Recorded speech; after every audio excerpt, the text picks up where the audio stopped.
এই আন্দোলনের নেতৃত্ব দিয়েছিল বাংলাদেশের সর্ববৃহত্তর দলের জনপ্রিয় দলের ভারপ্রাপ্ত।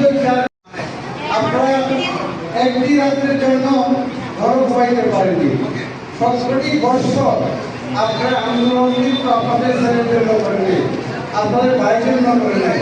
আপনারা আন্দোলন করেছিলেন দেশের সার্বভৌমত্ব রক্ষার জন্য, দেশের গণতন্ত্র ফিরে যাওয়া। শুধু লন্ডন থেকে এই সারা বাংলাদেশের নেতৃত্ব দিয়েছিল 17টি বর্ষের পর বিগত